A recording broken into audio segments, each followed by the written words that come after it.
Olá, boa tarde. Você acompanha agora notícias do Brasil e do mundo desta quarta-feira, dia 4 de outubro. O presidente do Supremo Tribunal Federal, ministro Luiz Roberto Barroso, comentou hoje recentes movimentos de congressistas sobre o funcionamento da Suprema Corte do país. Em entrevista, o magistrado disse não ver razão para mudanças na composição e nas regras do Supremo. Nas últimas semanas, ganhou força no Congresso a ideia de instituir um mandato com prazo fixo para o cargo de ministro do STF. Barroso disse não ver essa proposta com simpatia. E a Comissão de Constituição e Justiça do Senado aprovou agora há pouco a proposta de emenda à Constituição que permite a comercialização de plasma humano para a produção de medicamentos. O texto segue agora ao plenário. O texto da PEC altera o artigo da Constituição que dispõe sobre as condições e os requisitos para a coleta e o processamento de plasma, para permitir que isso seja feito pela iniciativa privada. Atualmente, a Constituição proíbe todo tipo de comercialização de órgãos, tecidos e substâncias humanas e a coleta e o processamento de materiais sanguíneos, que estão sob responsabilidade da empresa brasileira de hemoderivados e biotecnologia, a Hemobras. A proposta tem parecer favorável da relatora, a senadora Daniele Ribeiro, que argumenta que a legislação brasileira sobre o assunto está atrasada, principalmente comparada a de outros países, como os Estados Unidos e a Alemanha.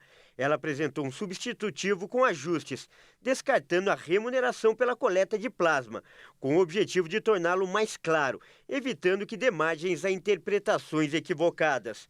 Atualmente, a Hemobras é a única gestora do plasma excedente do uso em transfusões no Brasil. A empresa mantém estoque do insumo para a fabricação de medicamentos hemoderivados. Esses medicamentos são produzidos a partir do plasma humano obtido nas doações de sangue realizadas nos hemocentros brasileiros. Com esse plasma, a Hemobras consegue fabricar produtos para o tratamento de hemofilia, doenças autoimunes, pessoas com AIDS e outras deficiências imunológicas ou infecciosas. Mas uma emenda apresentada pelo senador Otto Alencar permite à administração pública e também à iniciativa privada negociarem o plasma humano para fins de uso laboratorial.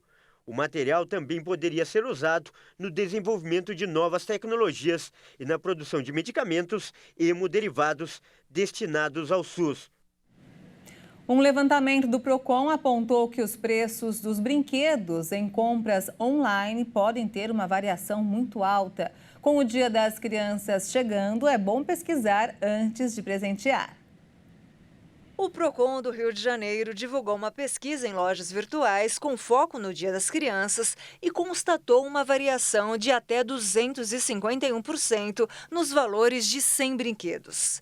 De acordo com o levantamento, as variações nos preços dos brinquedos mais significativas foram de 251% em um jogo e 235% em um quebra-cabeça. Já a menor variação ficou a cargo de um lançador com acessórios, que variou 12% em lojas diferentes. A pesquisa foi realizada entre os dias 25 de setembro e 2 de outubro em lojas virtuais direcionadas às crianças, que inclusive vêm sendo fiscalizadas pelo Procon. Alguns sites foram notificados por apresentarem irregularidades na informação do preço que podem induzir o consumidor ao erro. O objetivo da pesquisa foi ajudar o consumidor e demonstrar que a pesquisa do mesmo produto em locais diferentes pode ajudar o consumidor a economizar de modo significativo. O Procon informou que vai manter a vigilância no e-commerce durante a semana do Dia das Crianças e a intenção é garantir a segurança dos consumidores e orientar os fornecedores quanto às boas práticas de consumo. O Procon recomenda aos consumidores que pesquisem bastante antes da compra e que fiquem atentos ao prazo de entrega e às especificações do produto a ser comprado. O consumidor deve verificar se o brinquedo adquirido tem o selo do Inmetro, que garante que o produto passou por testes antes de ser liberado para comercialização, e se tem o rótulo que está livre de agentes que possam causar intoxicações ou alergias às crianças.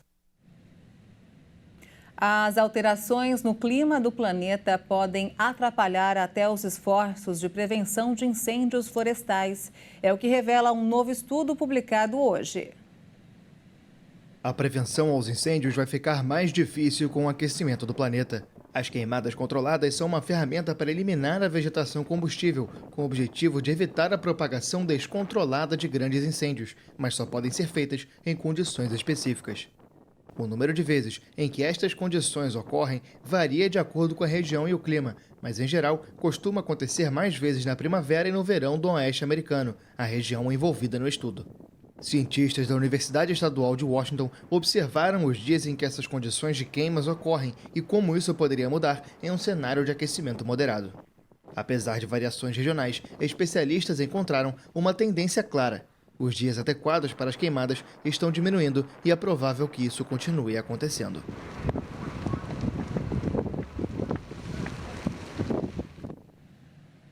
Um terremoto de magnitude 4 atingiu o sul de Nápoles, na Itália, poucos dias depois que a região registrou o terremoto mais forte em 40 anos, segundo o Instituto Nacional de Geofísica e Vulcanologia do país.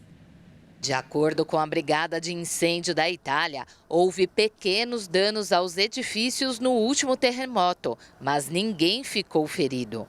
O terremoto de magnitude 4,2 abalou a região e foi sentido até em Roma. Campi Flegrei, também conhecido como Campos Flegreus, é uma área vulcânica que abrange vários vulcões com idade aproximada em 39 mil anos. A atividade sísmica na área, que se estende por 200 quilômetros, cerca de 125 milhas, sob a Baía de Nápoles e as ilhas de Ischia e Capri, intensificou-se este ano, com a região sofrendo vários sismos, ainda que pequenos. Campi Flegrei vivencia um fenômeno sísmico conhecido como bradiceísmo, definido por ciclos de elevação e rebaixamento gradual do solo. A Agência de Proteção Civil italiana estima que pelo menos 800 mil pessoas vivam na zona amarela e 500 na zona vermelha, a área de maior riscos nas proximidades da região sísmica. A última vez que um plano de evacuação foi testado foi em 2019. No entanto, os residentes locais exigiram um plano atualizado que descreva o que deve ser feito em caso de erupção. Sabe aquele cafezinho do nosso dia a dia que muita gente não passa sem?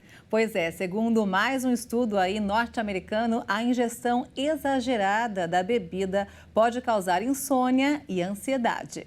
O café pode ser muitas coisas, um ritual matinal, uma tradição cultural, um truque de produtividade e até mesmo uma bebida saudável. Estudos sugerem, por exemplo, que quem bebe café vive mais e tem menor risco de diabetes tipo 2, doença de Parkinson, condições cardiovasculares e alguns tipos de câncer. Segundo especialistas da Universidade George Washington, no geral, o café faz mais bem do que mal. Mas entre o café da manhã, o café no almoço e o expresso da tarde, é possível que estejamos tomando café demais, aponta um estudo americano que ingerir cafeína em excesso pode causar taquicardia, nervosismo, ansiedade, náuseas ou dificuldades para dormir. Também pode causar dores de cabeça, refluxo ácido e, em doses altas o suficiente, até mesmo tremores ou vômitos. A maioria dos adultos pode consumir com segurança 400 miligramas de cafeína, ou a quantidade em cerca de 4 xícaras de café coado ou 6 doses de expresso por dia, de acordo com a Agência Reguladora de Alimentos e Drogas dos Estados Unidos. E essa edição fica por aqui. Você acompanha outras informações logo mais às 5 da tarde com Beatriz do Vale. E eu volto no Jornal das 18h30. Até lá.